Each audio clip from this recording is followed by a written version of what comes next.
Hello again everyone, welcome back to another Final Fantasy Brave Exvius video. Before we get started, I have an announcement to make. I'm going to be gone throughout the rest of this weekend because I'm visiting my family out of state. It's a trip that's certainly long overdue and I'm really excited to see my family. So unfortunately, I might not be able to get videos posted throughout the rest of this week. So if that's the case, I look forward to catching up with everybody when I'm back again at the start of next week. So, this video today is about how to beat Gilgamesh with the new and improved budget team, because if you've looked at any guides online, you know that all of them are super outdated for how to beat Gilgamesh. They have units like Cecil, or Bartz, or dual cast Refia as like the best units that you should take, and they're outdated. Don't invest in those units. Don't use those strategies. If you know the basic premise for the Gilgamesh fight, you know that you need to seal his different elemental attacks that he does. Well, we don't actually have to do that anymore, and I'll show you why. So he has 6 different elemental attacks, and if you hit him with an attack of that corresponding element, he won't use it on you the following turn. In this strategy, we're kind of ignoring that a little bit. So the star player for this team is Veritas. You can replace him with Warrior of Light, Charlotte, Barusa, or any other AoE cover tank, even Gladio if you wanted. The main thing that you need for them is elemental resistance. Now, since we just got out of the Gerudo raid, we should have plenty of these True Heidel and Guard lying around. You want his total elemental resistance to be up around 60% for each fire, thunder, and water. He doesn't need earth resistance because he absorbs earth damage, and he doesn't need wind damage because we have a wind dagger equipped, so we can seal that. You can use literally any wind weapon you want on him. It helps because the wind attack will actually imperil you against elements, and we don't want that. So wind is the only one that we're deliberately sealing because we don't want to be imperiled against elemental damage. Light is also kind of optional because most people will use a light damage dealer, but it's totally up to you. So first priority is to make sure that he has the elemental resistance, and then the next priority is to make sure that he has the Genji shield equipped. Oops, I meant to long tap that. The Genji shield provides him death immunity, which he's going to need in when we do the transition throughout the fight. And then from there, the priority is HP and defense. So that's why he's got what he's got on. This is pretty budget. Again, you can use any wind weapon you want. Just make sure you got that Genji shield or Genji bit. That also works too. And the elemental resistance. Minfilia is in this party, and now you can replace her, and I'll get to that in a second, but she's here for 2 main reasons. Number 1 is she is here to use her buffing abilities, which are Assault Order, Assault Order and Guard Order. She's great for buffing because these buffs last for 5 turns apiece, which gives her lots of flexibility in her turns to do other things if you need her to. If you don't have Minfilia, you can replace her with any Bard, Roy, Ramza, Lunera, or you can replace her with Soleil. Totally fine. The other main reason we're taking her is because she has Leader's Disposition, which increases Paralysis, Confusion Stone, and Stop Resistance for all allies, and that's stuff that's going to be thrown at us throughout the fight. So we want to be able to pop that cooldown so that we don't get hit with the nasty stuff, and then she can do other things to help. So I've thrown Healing Staff on her just in case I need to top somebody up. You usually don't need to, but honestly the only thing that you want on her is just some HP. It doesn't really matter, you can put anything on her. The next unit that we have in this party is Garnet, and the main reason that I'm using her is because she has an ability called, and I have to find it because I don't remember, Life Harmony. So this ability is super useful because it provides, are you gonna long tap? Okay, there we go. It heals, so it's about the strength of a Kuraga, and it boosts resistance to fire, ice, lightning, water, wind, earth, light, and dark, which is all elements for all allies, and that lasts for 3 turns. And that will bring your Earth Veritas up to 100% elemental resistance, which means that when Gilgamesh passes the first threshold and he starts throwing these elemental hybrid attacks at you, Earth Veritas will jump in front of them and take 0 damage. It's the most beautiful thing ever. And it makes it so that you don't have to have all of these OP units, you don't have to have evasion or anything to survive. I've thrown Safety Bit on Garnet just in case she's the target of the single target death that happens at the phase transitions. I don't really care if she dies or if anyone else dies. It's not part of the missions, and it's really easy to recover. So that's why I'm using her with the Safety Bit, just in case someone dies, she can raise them. Not a big deal. Other than that, use HP and spirit stuff. I'm using Yevon's Wisdom. I know these are TMRs, but they don't really influence anything. It's more for the HP. And then dual cast is really handy for her healing. If you don't have dual cast, use the Holy Wand. If you don't have that, then you may need a little bit more help with the healing in your party. But that's something that's a bridge you can cross when you get there. Alright, the next person that we have is Meliadul. She honestly is just here to look pretty. The main reason I want to use her is to cast Re-Raise on Earth Veritas because there is a chance that he will die from the AoE damage. There is also a perfectly acceptable substitute for her, so for example, if you know you don't have Minfilia and you can't use her, then replace Minfilia and Meliadul with someone like Soleil or another bard, and replace Meliadul with Ilias, because Ilias can buff your status ailment resistance, he can restore MP, he can do a lot of other useful supporty things. I'm taking her mostly because she has this little re-raise chantage right here. And this is super helpful for keeping Earth Veritas in the fight just in case. She's basically security. Additionally, if you don't need it, you're welcome to swap her with an extra damage dealer. Speaking of, I'm taking Sephiroth, and I know mine is kitted out with a lot of damage stuff, and the main reason for that is I don't want to be here all day attacking Gilgamesh. You can do this strategy with any damage dealer at any level of power. There's no rush. This team can sustain itself almost indefinitely for quite a while. And yeah, I'm just taking this one. He has light equipped because, like I said, most people run light damage on their damage dealers, and that will help us seal the light damage from Gilgamesh. So again, you can use any damage dealer you want. You can use one of them. If you're not taking Meliadul, you can use two of them. Either way, it works totally fine. So without further ado, let's get into the fight. Now before we get into it, there was one other thing that I forgot to mention. Meliadul has Odin equipped so that she can use Finger Snap and dispel the boss because he'll buff some of his stats, and we don't want that. And as far as the other Espers goes, Earth Veritas has Golem so that he can do a cheap provoke. Minfilia has Phoenix just in case she needs to be the person who raises, and so that she doesn't have to use an item to do that, because that's one of the missions. Garnet has Lakshmi equipped just in case you need extra healing, then she can just summon Lakshmi if you happen to have it. And then Sephiroth has Diabolos for the Man-Eater passive, which will do extra damage to Sephiroth. Totally optional, you can equip him with anyone you want. And just for your reference, in this mission, we need to defeat Gilgamesh with a limit burst, use a party of 5 or fewer, and use no items. So, without further ado, let's get into it. First thing we need is to pop Guardian on Earth Veritas. Minfilia is going to increase defense and spirit.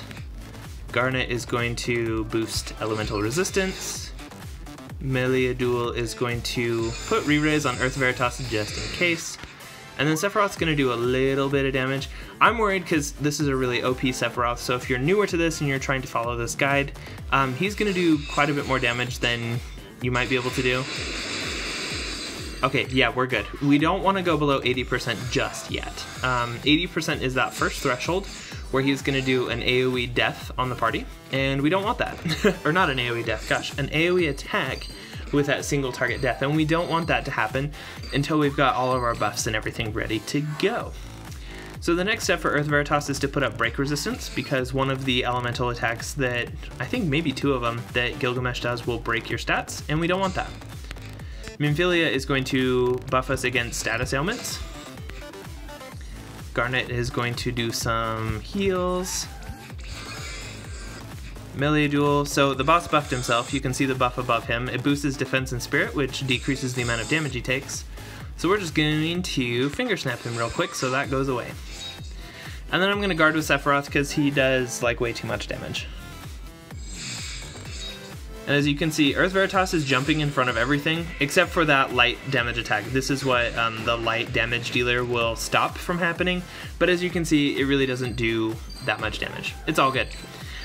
Another option if you're a longer time player, you've been playing, well, you may not need this advice, but Mechanical Heart makes it so that Earth Veritas can heal himself. The odds of you having that and still needing to beat this trial are pretty low, but if you have it, it's a pointer nonetheless. So we're going to provoke this turn because we're planning on crossing the threshold, and we don't want to have anybody else die. Now, it's not a 100% provoke, so there's still a chance that somebody besides Earth Veritas will get targeted with it, but that's totally fine. We will be okay. And I don't think we need to do anything with Melee Duel. I'm going to cast a Re-Raise on Minfilia, just in case she's the one who's targeted. And then Sephiroth, let's use one of his weaker abilities so that we don't push this too fast. I chose a strong Sephiroth because I don't want to be here all day, you know, filming a fight. So I just got to control it. Alright, and there was that AoE damage, as well as a single target death.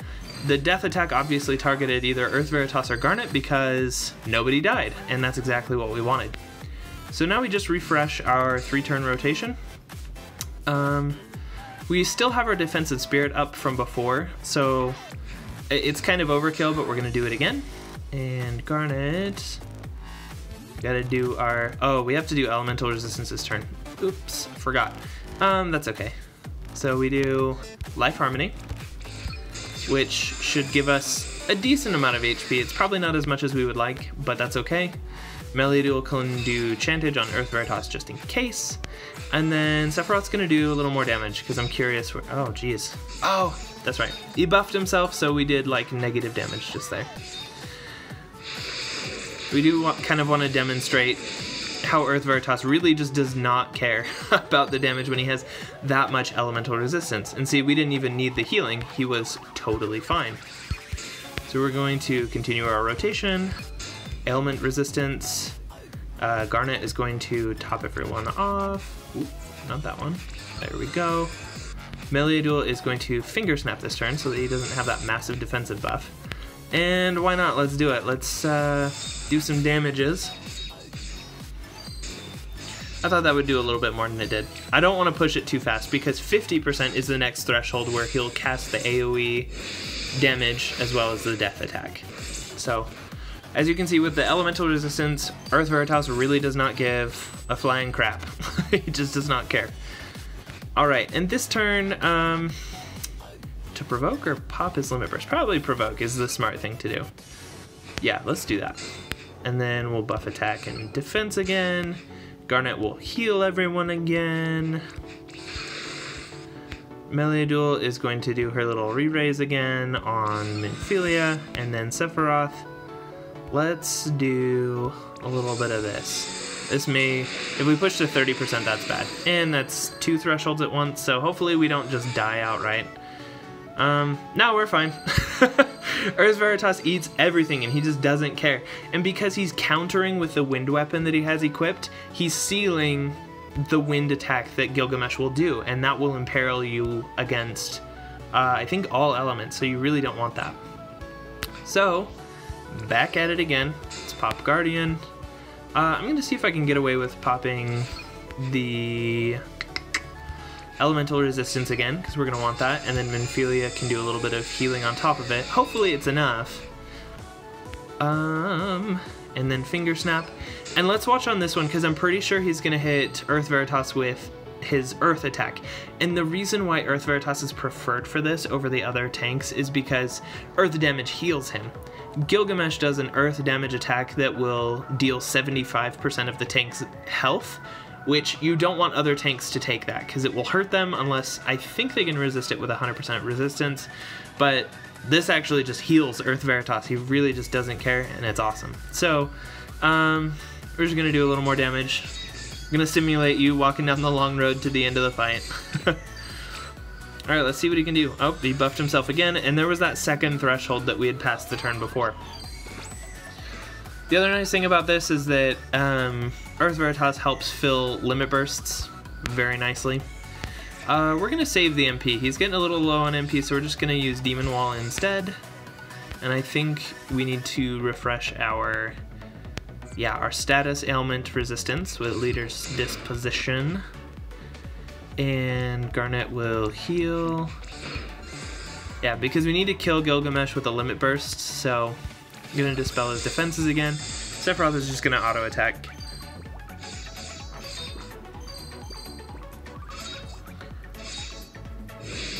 When's he going to do that Earth attack? Man, I love it because it's hilarious because, oh, that was it. Did you see how he healed for like 1100 HP? That was from the Earth damage that he would have taken, but instead it just heals him. So that's why I love Earth Veritas for this fight. Alrighty. We still need a few more LB crystals for Sephiroth because I want to do a nice, neat limit burst kill. So we'll go ahead and drag this on for another turn. Minfilia. Oh, we need to do like... That's right. That's the other thing to keep in mind. When you cross a threshold, Gilgamesh dispels you. So make sure that when you cross those thresholds, you have your cover up, you have your resistances up, you have everything that you need, because otherwise you're not going to have it up when you need it. So that's why we're refreshing our resistances of all types, our defenses, and then Sephiroth will just attack again. We're just doing basic attacks, which just shows that it doesn't matter what your attack power's at, you can totally do this. Hello? Are you gonna... Okay, there we go. You just punch in Earth Veritas with a bunch of single target attacks. Oh, and no counters. Come on, dude. Alright, I guess we'll go for one more turn. Alright, let's do some more healing. But like I said, you can go as long as you need. If you're concerned about your MP running out, you can substitute Garnet for someone like Arya, who has a MP refresh skill. You can also use Roselia, who has an MP refresh skill. They don't buff your elemental resistance, which is unfortunate, but honestly, you don't really need it that much in this fight. So, not the end of the world. Let's get some more LB crystals. Come on, let's do this. You disappoint me. Let's get some of those LBs for Sephiroth. Oh, he's so close. Come on, let's see it. That's the other thing I really like about Earth Veritas, is that he counters a lot, which helps you fill up those really beefy... Ooh, and he died. That's why I put the re-raise. But the counters from Earth Veritas make it really easy to fill these really big limit bursts. Like Sephiroth's takes a ton of stuff. Do we have our attack buffed? We also have it broken, but whatever. I'm sure we've got plenty to finish him off. So this will get you the kill with a limit burst accomplishment. I was really concerned for half a second he wouldn't actually die, and that would have been super embarrassing. But yeah, that's basically the new budget guide. You can use any limit burst from any unit to finish him off. Just weave it into your finishing damage, and as long as it overkills him, it'll give you credit for it. And that is the new and updated budget version for how to beat Gilgamesh without cheesing it with an evade unit, because I know that's the most popular way to do it, but personally I don't like that. It's boring, it takes forever, and it doesn't require any strategy. So if you're looking to build a team, this is probably the way to do it. If you have any questions, suggestions, or comments, or anything that you want to share it with me in the comments below. And if I don't see you guys sooner, I will see you next week. See ya!